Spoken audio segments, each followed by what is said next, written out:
Bien, on va pouvoir commencer. C'est déjà 15h05. Entrez, installez-vous. Il y a encore un peu de place au fond.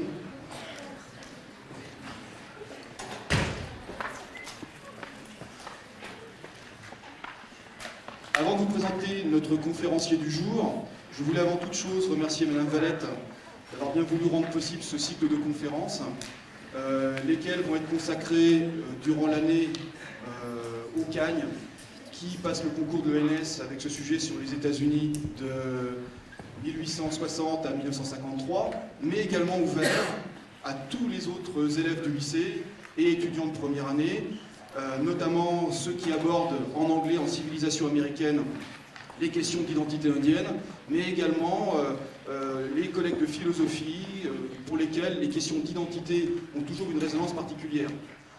Je voulais également remercier le personnel de l'établissement qui a pu résoudre tous les problèmes d'organisation et techniques qui sont là. Aujourd'hui, vous êtes assis, prêts à écouter cette conférence, mais je peux vous dire que ce n'est pas toujours évident à préparer en amont. Donc je voulais vraiment particulièrement les remercier. Avant de vous présenter M. David Cornu, donc, qui est originaire de l'université de Fribourg en Suisse, qui est un spécialiste maintenant reconnu de la question des guerres indiennes et notamment de la bataille de Little Big Horn, puisque son ouvrage que vous avez aussi, ceux qui sont en Cannes le connaissent bien maintenant, c'est un ouvrage qui a été publié il y a à peine 7 ans, déjà refondu et réédité 3 fois, pour vous montrer la validité des thèses que M. Cornu développe dans son travail. Et M. Cornu est à la fois membre de société américaine historique, et puis c'est un coutumier, un routard des sites américains liés à la mémoire de l'Ouest, qu'il a pu pratiquer de nombreuses fois. Et il nous dit en aparté que la seule coquetterie de Suisse qu'il pouvait se permettre, et qu'il souhaiterait bien que vous puissiez lui pardonner aujourd'hui, c'est qu'il évoque rarement des 70 et des 80, mais des 70 et des 90. Donc c'est quelque chose qui risque d'arriver au détour d'une phrase. Alors, cet après-midi, je donne le programme. Nous aurons donc 3 conférences. Je le dis pour les lycéens en particulier, qui n'ont peut-être pas vu les affiches. 3 conférences de 45 minutes qui permettront justement les mouvements de sortie et d'entrée en fonction de vos horaires de cours. Chacune de ces conférences de 45 minutes permettront donc un quart d'heure de questions-réponses avec M. Cornu. La première conférence portera sur ces questions d'identité des peuples de ces grandes plaines de l'Ouest. Puis la deuxième conférence abordera plus précisément les questions de guerres indiennes entre 1860 et 1890 au moment de la fermeture de la frontière.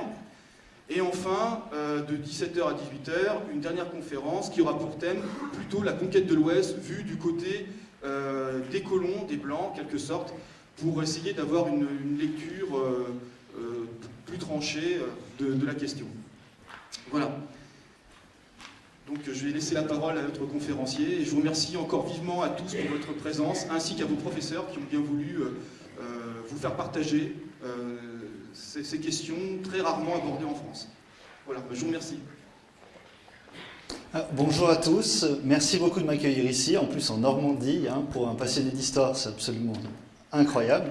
Alors, ce que je vais faire d'abord, c'est que je vais vous passer un court extrait de film, pas plus de 2 minutes, pour un peu vous mettre dans l'ambiance, qu'est-ce que l'identité américaine, de quoi on parle. Et ça sera une approche, toute mon approche, elle sera surtout historique. Donc c'est vraiment comment on a perdu, comment les Indiens ont perdu l'identité, comment on a essayé de leur détruire cette identité, et comment il y a aujourd'hui un certain renouveau. Donc je vais vous passer cet extrait de film. Voilà, donc simplement, je ne vais pas commenter l'extrait parce qu'on va en parler, mais simplement, voilà, l'histoire de la destruction d'une culture. Donc, la culture indienne, c'est un concept extrêmement général. D'ailleurs, c'est un concept, le mot même indien, c'est un concept qui a été créé par les Blancs, par les colonisateurs, par Christophe Colomb qui croyait être en Inde. Donc, même ce mot même d'Indien, que je vais employer souvent, ou Amérindien, même ce mot, concrètement, il est faux. Mais je vais quand même l'employer. De parler même d'une culture indienne, ça ne veut absolument rien dire. C'est comme si on voulait comparer une culture indienne avec, par exemple, aujourd'hui vous avez aux États-Unis 566 tribus qui sont reconnues. Donc ça fait 566 histoires, 566 cultures, 566 groupes et groupements et formes de gouvernement aujourd'hui, puisque je vais en parler par la suite. Donc quand je parle d'identité indienne, je parle d'un concept vraiment général. Mais si vous voulez vraiment un concept particulier, il faudrait parler de l'identité nez percée, de l'identité Sioux, de l'identité Cheyenne, etc. Le point commun de ces identités, c'est d'avoir été détruites, ou quasiment détruites, par les Européens. Et en fait, le point d'ancrage de ma conférence, ça va être comment les Européens ont essayé de détruire cette culture. Donc je vais souvent aussi citer des tribus qui sont plutôt à l'ouest. Ça, je plaide coupable, c'est parce que mon livre de Little Bighorn concerne surtout les tribus des plaines. Donc je vais souvent parler des Sioux, souvent parler des Cheyennes, des tribus qui sont d'ailleurs assez médiatiques. Mais évidemment, il y a beaucoup d'autres tribus, il y a beaucoup d'autres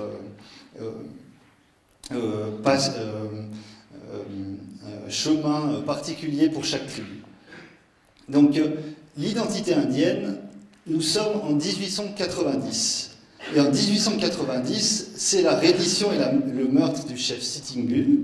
C'est la reddition du chef Joseph, donc des grands chefs Sioux qui avaient mené la révolte, mené le combat contre les Blancs. C'est le massacre des danseurs de l'esprit. Tous ces événements, je vais les expliquer en deuxième partie, mais simplement pour se mettre à cette époque, c'est la ruine totale, la ruine des structures amérindiennes, c'est la ruine de la culture amérindienne, c'est la ruine également physique.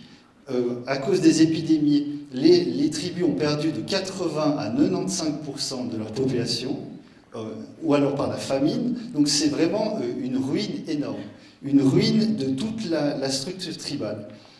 Donc c'est dans cette ambiance de ruine que les Blancs vont avancer leur concept des réserves, qui existait déjà depuis 1760, mais qu'ils ont vraiment accéléré ce concept des réserves. Donc qu'est-ce que ce concept des réserves indiennes? Ce concept, il vient d'une vision, la vision des Américains par rapport aux Amérindiens. Et il y a un débat aux États-Unis qui est assez moderne entre deux pôles. Le pôle raciste, complètement raciste, où on veut simplement supprimer l'Indien, on veut supprimer, l'écarter, c'est juste un obstacle à la civilisation. On a d'un autre côté un pôle qui est assez romantique, où on pense que l'Indien, on fait des références à l'Amérindien comme Adam et Ève, comme le premier homme sur la Terre, comme l'homme proche de la nature. Mais il y a un consensus entre ces deux pôles, c'est que c'est un sauvage. L'Amérindien, c'est un sauvage dont on doit changer. Il n'y a pas de respect d'identité culturelle, on doit le changer, puisque même l'image romantique, qui peut aujourd'hui paraître positive, en fait c'est une image qu'on lui donne des qualités chrétiennes, qui viennent de la religion chrétienne ou de la culture chrétienne, et s'il ne correspond pas à ces qualités, ou s'il n'est pas d'accord d'accepter ces qualités, on doit le changer. Et c'est vraiment l'idée, la vision des Américains par rapport aux Amérindiens, c'est qu'on doit les changer quoi qu'il se passe. Qu'on soit pour les Indiens, contre les Indiens, on doit les changer.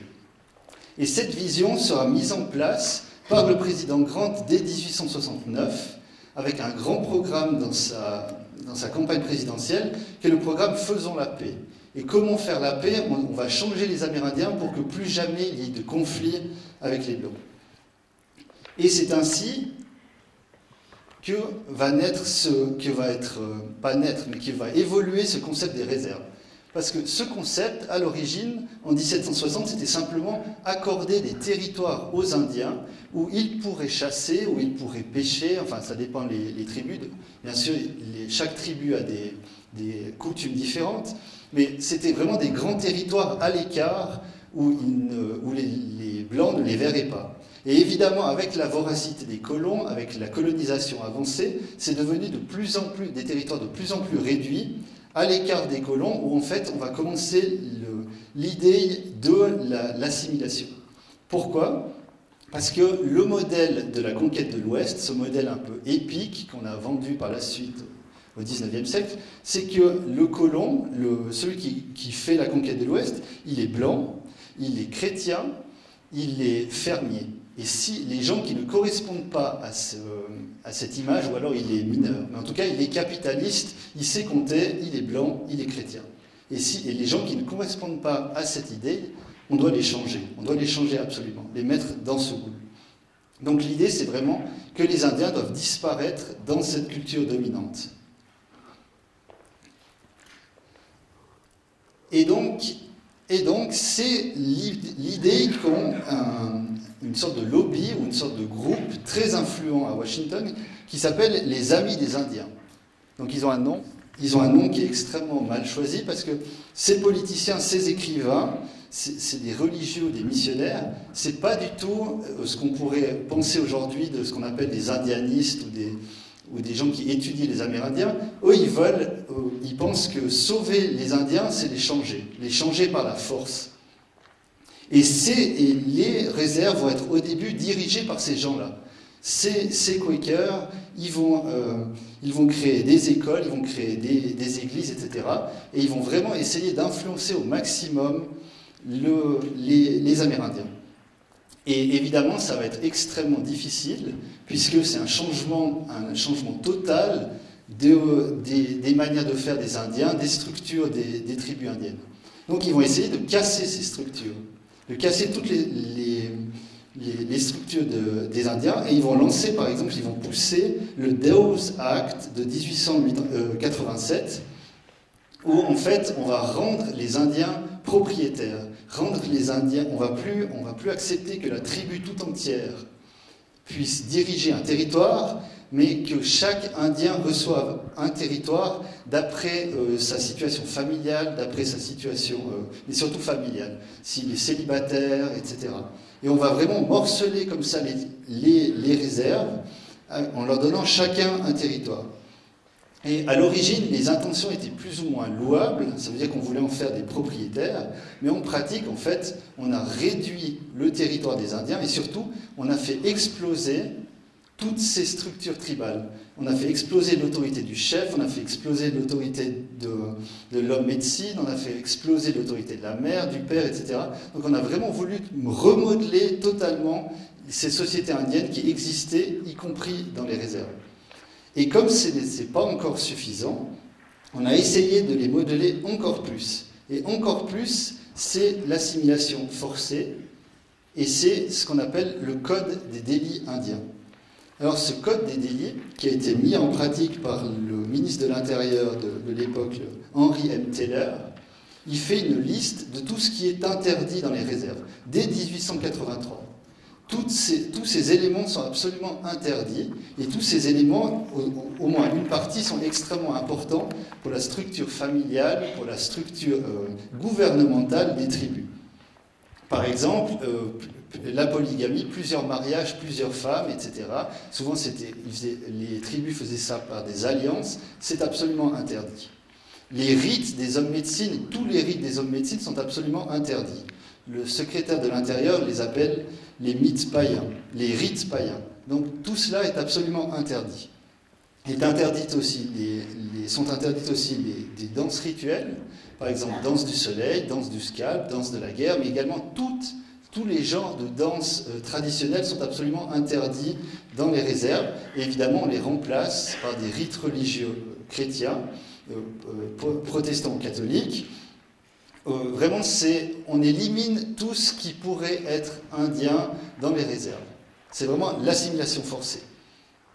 Et si les Indiens ne l'acceptent pas, alors on les punit. On les punit par la prison, on les punit par des amendes, on les punit en leur supprimant les subsides qu'on envoie généralement dans les réserves. Et on va aller encore plus loin parce que ça ne suffit pas, parce qu'il y a encore des résistances, parce qu'il y a encore des plaintes. Et les Indiens à Washington ont certains interlocuteurs, des gens qui s'inquiètent de ce qui se passe dans les réserves. Donc on va essayer de toucher les nouvelles générations. Les très jeunes, les jeunes ou les adolescents qui, eux, n'ont pas encore eu une vraie expérience indienne ou qui ne sont pas encore totalement bien intégrés. Et c'est ainsi qu'on va créer des pensionnats. Voilà. Alors, je vous ai mis cette photo. Alors, aussi incroyable que ça puisse paraître, je ne sais pas si ça vous interpelle, mais c'est exactement la même personne des deux côtés. C'est exactement la même personne à 3 ans d'intervalle. C'est un Navajo qui s'appelle Tom Torlino. Et en fait, c'est des archives de l'école de Carlisle, en Pennsylvanie, pour démontrer à quel point on l'a transformé, en l'espace de 3 ans, d'un Indien à un Américain. Mais quand je vous parlais de vision, et quand je vous disais la vision, c'est pas seulement, c'est pas le melting pot dont on nous parle aujourd'hui, c'est vraiment la vision, c'est qu'il faut devenir blanc et capitaliste. Et comme on le voit là, c'est que, bon, je ne sais pas si on le voit très bien avec la luminosité, mais on a changé la lumière entre les deux photos. Pourtant, c'est la même personne, mais on a changé la lumière pour que la même personne à droite soit blanc. Pour avoir prouvé qu'en fait, en 3 ans, on a même réussi à le blanchir. Il est devenu blanc. Donc, ce n'est pas une question d'apprendre à lire ou à écrire aux Indiens, c'est une question de leur enlever tout ce qui leur fera être Indiens, y compris leur couleur de peau. Voilà. Donc, Carlisle, qu'est-ce que c'est Carlisle? Carlisle, en Pennsylvanie, on y envoie des gens, des jeunes enfants ou des adolescents, qui n'ont aucune ou quasiment aucune expérience scolaire dans les réserves. Donc c'est vraiment un immense changement, c'est brutal. On les envoie à l'Est, donc ils font un immense voyage à l'Est, et on les envoie dans un pensionnat. Alors ces pensionnats, comme contexte, il y avait beaucoup de ce genre de pensionnats à l'époque, et même jusque dans les années 1950. Donc c'est pas spécialement pour les Indiens qu'on a créé ce genre de pensionnat, il y avait même des pensionnats pour les Irlandais, pour les arrêter pour qu'ils arrêtent d'apprendre le gaélique et des choses comme ça. Mais les Indiens, ce qui est spécial, c'est que ces pensionnats sont des pensionnats pour devenir blancs. Vraiment pour devenir blancs. Donc c'est un pensionnat militaire où les enfants sont organisés dans des bataillons fondés par un militaire, par le capitaine Pratt. Et on y apprend des cours de culture euro-américains, où en fait c'est un peu l'équivalent que vous aviez en France dans les colonies en Indochine, nos ancêtres les Gaulois. Évidemment, absolument aucun mot sur les tribus amérindiennes, sur leur propre identité, ça n'existait pas. Et il y a aussi un nouveau nom, vous avez vu, c'était justement l'extrait filmé au début de la conférence, vous avez vu à quel point ces Amérindiens arrivent devant un tableau, ils ne savent pas encore lire, évidemment, ils n'ont eu aucune expérience, et ils pointent sur le tableau, au hasard, quelque chose, et ensuite ça devient leur nom pour la fin de leur jour à l'école, pour les institutions, etc. C'est comme ça qu'on choisissait le nom de ces Amérindiens. Et donc il y en aura environ 80 de ces écoles aux États-Unis, qu'on appelle les Indian Board School, et à Carlisle, en Pennsylvanie, on appelle ça l'école industrielle indienne. C'est même pour dire l'image, en fait on produit comme ça des unités de nouveaux blancs, les Indiens rentrent et ils ressortent blancs. Et évidemment, ceux qui ne sont pas d'accord, il y a des punitions, c'est comme une école militaire ou c'est comme une caserne. Et le Carlisle, à elle seule, aura environ 12 000 étudiants. Et entre les écoles dans les réserves et Carlisle, on a environ 30% des Amérindiens, des jeunes Amérindiens, qui iront dans ces pensionnats, seulement dans ces pensionnats. Les autres iront dans les écoles, dans les réserves, où on leur enseigne aussi la même chose. Donc, pourquoi ces écoles sont aussi difficiles pour les Indiens? Donc, j'en ai déjà parlé, puisqu'en fait, on leur détruit ce qu'ils sont, ce qu'ils voient dans leur famille, on leur détruit tout leur passé. Et le Frank Leslie Illustrated, c'est un journal, il démontre bien le but absolu de se fixer sur ces jeunes générations. Donc le journal présente un glorieux retour à Pine Ridge, dans la réserve Sioux, où en fait vous avez une jeune femme que personne ne reconnaît, qui rencontre sa propre famille. Et en fait c'était vraiment le but, c'est de couper complètement ces jeunes de leurs racines. Ils deviennent étrangers pour leur propre famille, ils deviennent étrangers pour leur propre culture. Et pire, il y a même des témoins qui ont dit qu'en fait, ils en avaient honte. Et en fait, ils ne voulaient plus jamais entendre parler de tout ce qui était amérindien, ils ne voulaient plus jamais entendre tout ce qui était de leur tribu. Évidemment, ils ont complètement abandonné le langage, ils ont complètement abandonné leur nom. Donc c'est vraiment une assimilation totale. Mais les guerres indiennes sont terminées. Et avec le temps, il ne faut pas oublier que les États-Unis ont été créés par des gens qui étaient persécutés en Europe.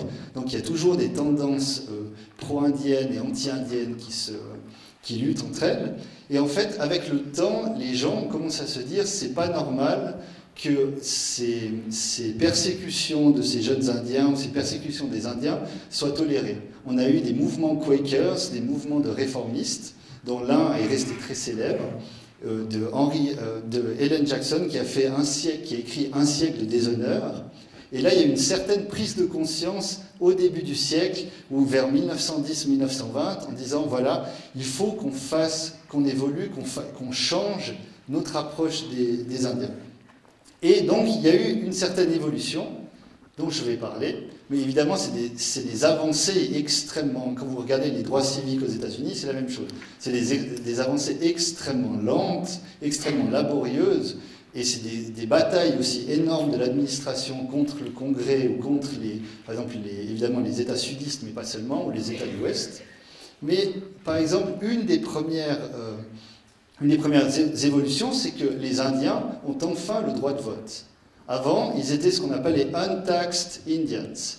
C'était des Indiens qui étaient sur les terres, mais qui n'avaient absolument pas le droit de décider de leur propre destin de quelque façon que ce soit. Une autre évolution en 1926, c'est qu'on accepte, à petite dose, donc c'est vraiment léger, on accepte d'enseigner une certaine culture indienne dans ces pensionnats, dans ces écoles des réserves. En 1934, on fait encore un meilleur, et là c'est pour toutes les tribus, on accepte que, parce que si vous vous rappelez, le Dawes Act, on a morcelé les tribus, on a morcelé les réserves pour que individuellement chaque Indien devienne soi-disant propriétaire. En réalité, la plupart des Indiens ont perdu énormément de terres, et en 1934, le chef des affaires indiennes, qui était lui-même amérindien, il a essayé de redonner du pouvoir aux conseils tribaux, de redonner du pouvoir aux structures tribales. Et en fait, il a fait ce qu'on appelait le Indian New Deal, où les tribus ont repris une certaine souveraineté, et surtout, le gouvernement a commencé à rendre des terres, a commencé même à racheter des terres pour les Amérindiens. Donc ils ont racheté jusqu'à 8000 km². Mais évidemment, par rapport à la perte, c'est dérisoire. Mais c'est déjà une certaine évolution que le gouvernement commence à racheter lui-même des terres. On fait vraiment des sauts en avant, parce que j'ai que 45 minutes, mais pendant la Seconde Guerre mondiale, 44 500 Amérindiens se sont engagés dans la guerre. Donc ça, je vais en reparler, c'est vraiment énorme, c'est un taux énorme. Par rapport à n'importe quelle autre ethnie aux États-Unis, c'est un taux largement supérieur. Mais en même temps qu'ils s'engageaient, en même temps qu'ils démontraient en quelque sorte leur patriotisme, les Américains ont étudié l'état des réserves et se sont dit non, ça ne marche pas, c'est toujours aussi pauvre, donc on fait le termination policy. On recommence, on recasse la structure amérindienne, on recommence à faire des Indiens des propriétaires. Et cette politique a duré jusqu'en 1965, où là, enfin, on a recommencé à penser à des questions d'autodétermination, à penser que les structures tribales pouvaient elles-mêmes s'occuper de leur population. Et par exemple, vous avez des tribus comme les Nez Percés pour lesquelles on est toujours en lutte aujourd'hui. Donc ça, c'est l'évolution politique, mais qu'en est-il de la perception et surtout qu'en est-il de l'histoire? Puisque je suis historien, donc moi ça m'intéresse comment on expliquait dans l'histoire. Et bien l'histoire, vous la connaissez tous, l'histoire, ils en étaient absolument exclus. Ça veut dire que dans les romans, les dime novels, ces romans à 4 sous dans l'Ouest, l'Indien était, dans le meilleur des cas, un figurant, dans le pire des cas, un méchant ou un sanguinaire, etc. Mais il servait surtout à mettre en avant le héros blanc. Les héros, c'est Buffalo Bill, c'est Kit Carson, c'est même, on les crée comme ça, mais il n'y a pas de vrai intérêt pour l'identité amérindienne. Même les héros positifs, je ne sais pas si vous connaissez Winnetou, qui est un héros qui a été créé en Allemagne par Karl May, mais même Winnetou, c'est une version un peu supra-tribale, qui a un peu toutes les qualités et tous les défauts qu'on peut trouver aux Indiens, mais il n'a pas vraiment une vraie identité. Il n'a pas d'identité historique. C'est un Indien, voilà, et on lui donne un peu, on lui donne des qualités, des défauts comme ça, donc c'est vraiment totalement impersonnel. Donc ils sont vraiment des figurants dans cette conquête de l'Ouest. Il ne faut pas oublier qu'on est en pleine construction nationale. Donc on ne veut pas entendre parler de ces Indiens qui ont ralenti l'épisme incroyable de cette conquête de l'Ouest. Donc vraiment, on ne veut pas entendre parler des Indiens. Et ça va se prouver dans le grand écran, évidemment, puisque le grand écran est juste l'étape suivante des dime novels. Et dans le grand écran, ils servent aussi au début surtout de méchants, hein, surtout de faire valoir, ils servent surtout à mettre en avant le héros blanc. Et ensuite, ils vont surtout servir à l'idée de masse. Alors c'est assez incroyable, si vous êtes là aussi pour les autres conférences, c'est que en fait la masse, c'était la masse des colons, ou alors c'était la masse des immigrants. Mais là, dans le western, on laisse l'idée qu'en fait, le colon, il est menacé par la masse indienne. Alors évidemment, du côté, si on fait de la micro-histoire, évidemment, les Indiens attaquent le pionnier, mais si on fait de la macro-histoire, évidemment, il n'y avait pas photo. Les Amérindiens étaient largement balayés par la vague des immigrants qui venaient aux États-Unis. Donc c'est cette idée qu'on va laisser comme ça dans la tête des gens. Et pour dire à quel point c'est important pour l'identité indienne, c'est que l'écrivain James Wedge, il a écrit dans son livre que dans une réserve pied-noir, dans Montana, dans le cinéma, on entendait des applaudissements quand la cavalerie de John Wayne arrivait pour sauver la journée, save the day, voilà, on entend au loin un clairon et la cavalerie arrive et sauve la journée. Et quand on ouvrait les lumières, on se rendait compte qu'en fait c'était tous des jeunes Indiens. Et les jeunes Indiens applaudissaient pour la cavalerie qui venait d'avoir justement puni les Amérindiens qui avaient eu le tort de se mettre en travers de la route des colons. Donc c'est vraiment pour l'identité amérindienne, on leur a en fait appris à se haïr eux-mêmes et on leur a appris aussi à haïr leur passé.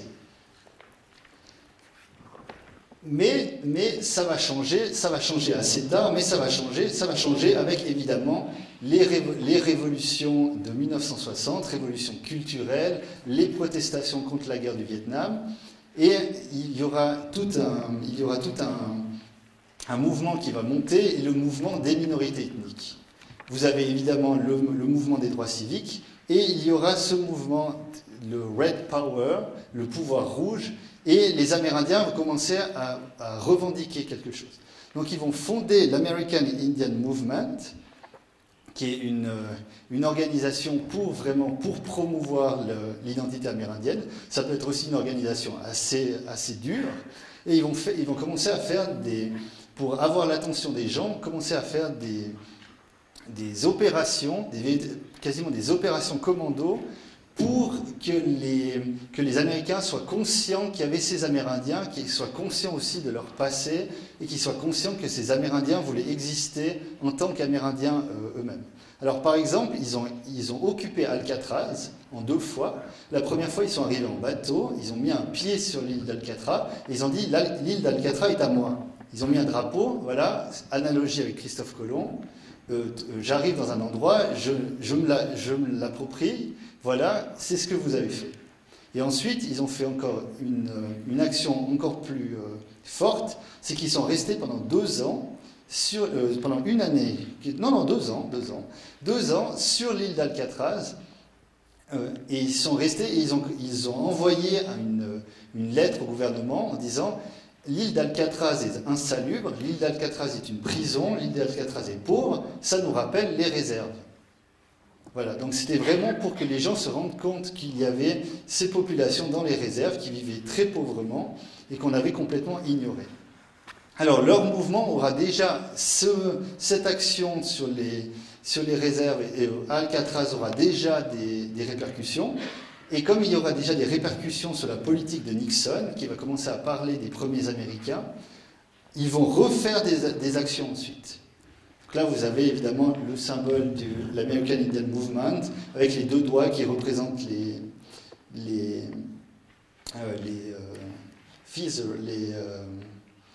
plumes. Et je travaille en allemand normalement, c'est pour ça. Et donc, ils vont vraiment protester contre la gestion despotique des réserves avec d'autres actions. Par exemple, l'occupation du Bureau des Affaires indiennes à Washington, où ils vont aller à Washington et se plaindre vraiment de la façon avec laquelle ils étaient gouvernés par ces bureaux gouvernementaux. Ils vont faire ensuite une piste des traités violés en 1972, où en fait ils vont inviter des ONG canadiennes et protester et démontrer chaque traité dans chaque État qui avait été violé par les États-Unis. En 1973, ils vont aller à Wounded Knee, un lieu d'un célèbre massacre dont je vais parler en deuxième partie. Et là aussi, ils vont s'armer et ils vont mener un siège de Wounded Knee pendant 6 mois. Et ils vont vraiment négocier avec le gouvernement comme s'ils étaient encore dans les guerres indiennes.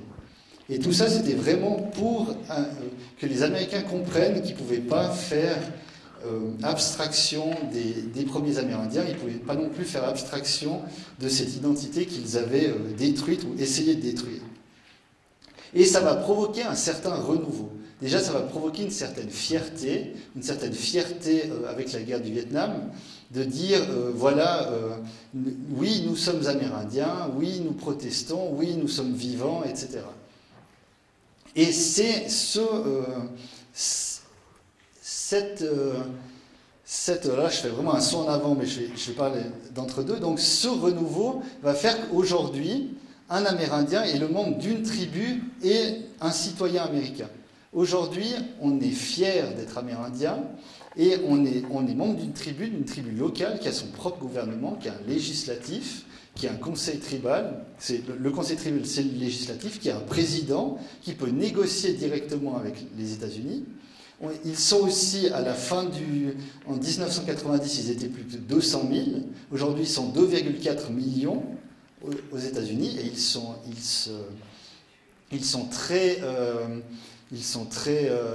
ils revendiquent vraiment leurs racines. C'est même devenu une mode aux États-Unis d'avoir des racines amérindiennes. Mais 22% vivent justement dans ces réserves indépendantes avec ces gouvernements tribaux. Et en 1980, par contre, le gros problème, c'est le problème social, le problème de la pauvreté et le problème des investissements dans ces réserves. C'est toujours resté des territoires un peu à part. Donc, le président Reagan, en 1988, il a lancé les jeux d'argent dans les réserves, en disant, voilà, si Las Vegas s'est développé, peut-être que les réserves vont se développer aussi. Et l'afflux de capitaux a permis à certaines réserves, pas toutes hélas, mais certaines réserves à se développer, à faire des universités, je vais en parler ensuite, à faire des bourses d'études, à faire des voyages, etc., tout en restant dans la culture amérindienne. Le problème, c'est que de l'autre côté, il y aura surtout les réserves du nord-ouest, qui vont être au contraire extrêmement pauvres, et qui sont toujours extrêmement pauvres. Pour vous donner un exemple, le taux de pauvreté aux États-Unis, il est de 9%, et dans les réserves amérindiennes du nord-ouest, donc c'est des réserves amérindiennes plutôt Sioux ou Cheyenne ou Nez Percé, il est de 27 à 53%. Dans la réserve Sioux aux États-Unis aujourd'hui, 53% de pauvreté. Donc c'est absolument catastrophique. Et il y a un minimum de 40% de personnes qui sont sous le seuil de pauvreté aujourd'hui dans les réserves. Donc là, le problème social est extrêmement fort. Et d'ailleurs, pour promouvoir la culture amérindienne, on pense souvent à promouvoir, à régler le problème social. Un problème social très fort. Et c'est pour ça que depuis 1980, il y a le First Nation Development Institute qui a été lancé. C'est une institution qui veut soutenir les Indiens et soutenir le développement identitaire amérindien en faisant des programmes sociaux, en aidant les gens à avoir un travail, en aidant les gens à avoir des études, en faisant des bourses d'études, etc. En disant, on peut promouvoir la culture indienne si on les sauve déjà de la misère dans laquelle ils sont dans les réserves. Mais parallèlement à ce portrait un peu noir de la situation sociale, qui concerne surtout justement les réserves au nord-ouest, surtout au nord-ouest, il y a une vitalité réelle aujourd'hui aux États-Unis pour les Amérindiens. Il y a déjà une vitalité avec les powwows, qui sont des réunions, qui étaient avant des réunions religieuses, et qui sont en fait devenues des réunions culturelles. Vous pouvez aller de l'Arizona en Floride, et vous avez ces réunions où en fait on démontre la vitalité culturelle de sa tribu. Ici vous avez des Indiens, vous avez un jeune Potawatomi, qui était en Caroline du Nord. Voilà, aujourd'hui, on fait des gigantesques manifestations culturelles pour promouvoir sa tribu. Et c'est des manifestations culturelles qui sont accueillies par des universités comme Stanford, par exemple. Donc, ce n'est pas du tout des manifestations culturelles qui restent à l'écart, etc. Cette fois, elles sont vraiment promues par les universités. Il y a aussi également des médias. Vous avez le Native American Times, vous avez le Indian Country. Ils ont leurs propres journaux et vraiment, ils essayent de promouvoir un agenda amérindien. Vous avez aussi dans la littérature, ça depuis le renouveau indien des années 1960, vous avez des auteurs qui sont restés très connus. J'ai cité James Welch. Vous avez aussi Sherman Alexie, vous avez aussi Navarre Scott Nomadey, qui lui est devenu prix Pulitzer de la fiction, donc c'est vraiment l'un des plus hauts prix que vous pouvez avoir dans la littérature aux États-Unis. Il est devenu, en parlant simplement de comment on est amérindien aujourd'hui, comment un vétéran amérindien revenu au pays peut, d'un côté sa culture, de l'autre côté la culture américaine, et comment il vit avec ça. Et ça a permis aux gens de se rendre compte qu'il y avait ces Amérindiens et qui se rendent compte du dilemme qu'ils avaient et de toute l'histoire qu'ils avaient avant eux. Il y a aussi au cinéma, donc je vous le recommande vivement, le Smoke Signals, qui est d'ailleurs très drôle, qui parle de deux Amérindiens qui quittent leur réserve pour aller trouver sur les traces de leur père. Et c'est un film où on parle de l'identité amérindienne et on parle aussi de tous les problèmes qu'elles ont.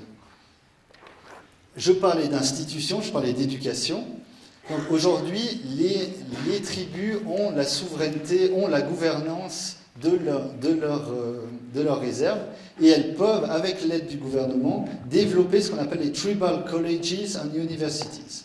Et dans ces institutions, non seulement, évidemment, on donne des masters, évidemment, on fait des hautes études. Souvent, c'est des programmes de 2 à 3 ans, puisqu'il y a la concurrence des hautes universités à New York, etc. Mais c'est vraiment que les jeunes Amérindiens restent dans une culture amérindienne, qu'ils apprennent durant leur cursus, leur culture, leur histoire et leur tradition. Et il y a 32 universités, c'est pas collège évidemment c'est pas collège comme en France ou comme en Suisse. Collège, c'est évidemment les écoles supérieures. C'est au niveau universitaire. Il y a 30 000 étudiants aujourd'hui, dont 78% qui sont amérindiens dans ces réserves. Et voilà, il y a tous ces cours de langue, des cours de langue Navajo, des cours de langue Siu-Lakota, où en fait ils apprennent leur propre identité. Et ces campus sont faits à l'intérieur de la communauté amérindienne pour qu'il y ait, qu'en même temps ils puissent discuter et échanger avec les anciens, avec leurs familles, etc. Donc c'est vraiment l'inverse de ce qu'on avait fait auparavant dans les réserves.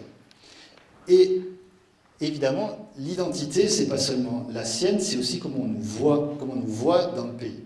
Alors j'ai mis un point d'interrogation parce que dans le slide suivant, vous verrez que ce n'est pas tout à fait toujours évident qu'il y a un changement de regard.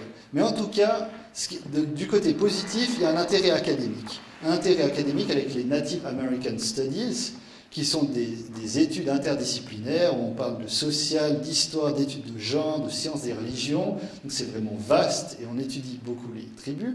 Il y a aussi des mouvements politiques emblématiques, des décisions emblématiques au niveau politique. Par exemple, en 1990, le Congrès a déclaré que les Iroquois, une tribu de l'Est, avaient influencé la Constitution américaine. Et là, c'est très fort, c'est très important, puisque jusque-là, les Amérindiens étaient considérés comme complètement à l'écart de la construction américaine. Là, on leur a reconnu une influence. Une influence d'ailleurs qui était réelle, même si elle est un peu contestée, mais réelle. Il y a le jour de l'héritage amérindien, qui est maintenant, vous pouvez aller voir, sur tous les sites de la Bibliothèque du Congrès, du Smithsonian Institute. Toutes ces grandes institutions et ces grands musées américains doivent parler uniquement des Amérindiens. Et c'est ce mois de novembre, et c'est maintenant. On a aussi la loi du patrimoine.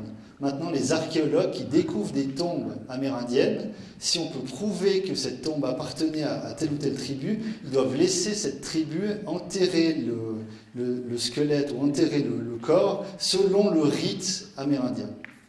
Voilà. Donc, il y a des avancées positives comme ça, mais il y a ça aussi. Et ça, c'est quelque chose que même en Europe, on a aussi conscience de ça, et on le voit aussi un peu d'une façon, puisque nous, on est moins proche on ne connaît pas tous ces Native American Days ou toutes ces institutions, et nous, on est resté aussi un petit peu avec ces stéréotypes. Donc, les premiers stéréotypes les plus flagrants, ce sont les mascottes. Les mascottes, par exemple, là, c'est du football américain ou du baseball. Ces mascottes, c'est des mascottes des années 1900, où l'Indien, en fait, voilà, vous avez les Cleveland Indians, où l'Indien, voilà, c'est l'Indien, hein. C'est le peau rouge. Vous avez aussi, à Washington, les Redskins, les peaux rouges, qui sont aujourd'hui considérés comme un terme vraiment assez dur. Vous avez aussi, ça tout le monde le sait, mais vous avez aussi le nom de code de Ben Laden, c'était Geronimo, par l'armée américaine. Ce qui veut bien dire qu'en fait, pour l'armée américaine, les Amérindiens, c'est toujours d'une façon ou d'une autre, et surtout quand on regarde le passé de l'histoire, c'est quand même l'ennemi. Même si on fait les Native American Studies, le nom de code de Ben Laden, c'était Geronimo. Il y a aussi une autre façon de voir, qui là, nous, on la connaît très très bien, mais qui est aussi extrêmement paternaliste, extrêmement infantilisante, c'est le stéréotype du bon indien, du bon sauvage, comme on appelait chez Rousseau, qui est en fait une vision absolument pas historique, très paternaliste, un peu moqueuse, comme ça, des Amérindiens, on les considère comme des moines, on les considère comme... On les lisse complètement. Ils n'ont pas de caractère, ils ne s'énervent pas, ils n'ont pas de tension politique, ils n'ont pas de structure tribale, etc. Alors, le plus célèbre, évidemment, c'est Danse avec les loups, qu'on considère beaucoup en Europe comme la référence absolue pour un film sur les Amérindiens. Mais en fait, c'est le blanc qui vient dans une tribu très très tard, une tribu qui n'a jamais entendu parler des blancs, c'est impossible, et qui en fait les aide, les change, leur donne tout ce qu'il faut, mais évidemment il repart avec la seule blanche du campement. Donc c'est très paternaliste, c'est pas du tout ressemblant avec la tribu sioux de l'époque, et c'est vraiment fait pour... c'est un regard un peu distant et très paternaliste. Vous avez aussi Into the West, que j'ai raconté avant. Donc, je vous ai passé un extrait qui était très bien, et ça, c'est l'extrait qui est beaucoup moins bien. C'est tout le côté, les guerres indiennes, et même, en général, les Amérindiens. Les Amérindiens n'ont pas de peinture de guerre, ils n'ont pas de spécificité. La plupart, ils sont bodybuildés aussi. Vraiment, on veut les stéréotyper. Et d'ailleurs, le générique de la série, c'est une galaxie qui s'ouvre sur un Indien, comme si les Indiens étaient des extraterrestres, comme s'ils étaient magiques, comme s'ils n'existaient pas. Donc on reste vraiment dans cette image très, très à l'écart, où on veut pas les faire rentrer dans l'histoire. Et l'image, donc là je vais être très rapide, mais l'image la plus flagrante de ce phénomène, c'est l'O-Dog. Alors c'est une image que j'ai prise en Allemagne, mais ça peut très bien s'appliquer à quasiment tous les magasins ou tous les grands magasins que vous trouvez en Amérique, etc., c'est l'emploi d'images de personnages historiques amérindiens dont on connaît l'histoire, dont on connaît les témoignages, pour par exemple vendre des bandanas. Alors imaginez vendre des bérets avec Jean Moulin ou vendre des chapeaux avec Jean Moulin. C'est la même chose. Ça devrait être la même chose. Ce n'est pas, mais ça devrait être la même chose. Au fond, cet Indien, ça ne nous intéresse absolument pas de savoir son histoire, de savoir sa vie, de savoir s'il a réellement fait quelque chose. Simplement, c'est une image et on l'emploie là pour vendre des bandanas. Donc, est-ce qu'il y a un vrai changement de regard ? Oui et non, il reste quand même très fortement cette image mystifiée, mythique, un peu paternaliste, où finalement c'est du folklore, c'est du mythe. Alors, qu'est-ce qu'on peut faire là contre ? Et là, évidemment, comme je suis en Normandie, évidemment, ma proposition, donc là c'est personnel, c'est en fait ramener les Amérindiens de l'histoire en prenant des périodes où justement on ne peut pas ou très peu mystifier. Et la période la plus flagrante, c'est la Seconde Guerre mondiale. Vous avez par exemple Steven Spielberg, il a fait Band of Brothers, qui est une série extrêmement réaliste sur la Seconde Guerre mondiale, et ensuite il a fait Into the West avec des galaxies, des Indiens bodybuildés, etc. Donc il n'y a pas le même traitement pour chaque période. Et pourtant, par exemple, ici, vous avez le White Man Who Runs In et son descendant, qui s'appelait Joe Medicine Crow, et qui a débarqué en Normandie, ici, à 1 heure d'ici. Donc faire ce lien en pensant vraiment que en fait, c'est de l'histoire. C'est des gens réels qui ont une histoire, un nom, qui ont une date de naissance, une date de mort. Ça paraît incroyable, mais c'est vraiment un Amérindien, c'est quelque chose d'historique avec une période. Et pour terminer simplement, voilà les Indiens, la solution d'historien évidemment, un anthropologue dira peut-être autre chose, mais c'est le retour de l'histoire. C'est que chaque photo d'Amérindien qu'on voit, ce n'est pas une photo pour faire joli, on n'emploie pas les photos d'Edward Curtis pour décorer sa chambre, mais c'est une histoire, avec une personne, un nom, une date, et ce qu'ils ont fait. Et par exemple, le chef Pontiac, qui a mené la révolution contre les Britanniques, il vaut autant dans l'histoire que Joe Clark, qui était Cherokee et qui était amiral dans la marine américaine pendant la guerre de Corée. Ou Gall, qui était un vétéran de la bataille de Little Bighorn, il vaut autant que Woodrow Kibley, qui était Sioux Lakota et qui a été médaillé dans la guerre de Corée. Et voilà, Jim Thorpe, qui était qu'est-ce qu'il était, Jim Thorpe, déjà Jim Thorpe, il était... je sais plus. Jim Thorpe, il était Sauk. Alors, Jim Thorpe, qui était Sauk, c'est l'un des plus grands sportifs américains. C'était champion olympique aussi. Et il vaut autant que Olo Hornberg, qui était vétéran des guerres indiennes. Et chacun a une histoire et chacun devrait être étudié comme un personnage historique. Alors, évidemment, on a aussi Ben Nighthorse Campbell, qui est aujourd'hui sénateur aux États-Unis. Il porte sa coiffe de guerre, on ne joue pas aux cow-boys et aux Indiens, c'est une coiffe de guerre, c'est quelque chose d'historique. Alors évidemment, pour conclure simplement, évidemment, quelqu'un pourrait dire, est-ce qu'on a besoin d'un Obama, est-ce qu'on a besoin d'un symbole comme ça, de quelqu'un qui a vraiment monté les échelons du gouvernement pour changer cette image stéréotypée des Indiens? Mais en fait, on l'a. Vous avez Charles Curtis, qui est né dans une réserve aux États-Unis, une réserve cow, à côté de l'Oklahoma, non, c'est au Kansas, et il est devenu, en 1929, vice-président des États-Unis. Donc on a tout ça, et c'est pour ça qu'on doit combattre les stéréotypes comme ça. Voilà.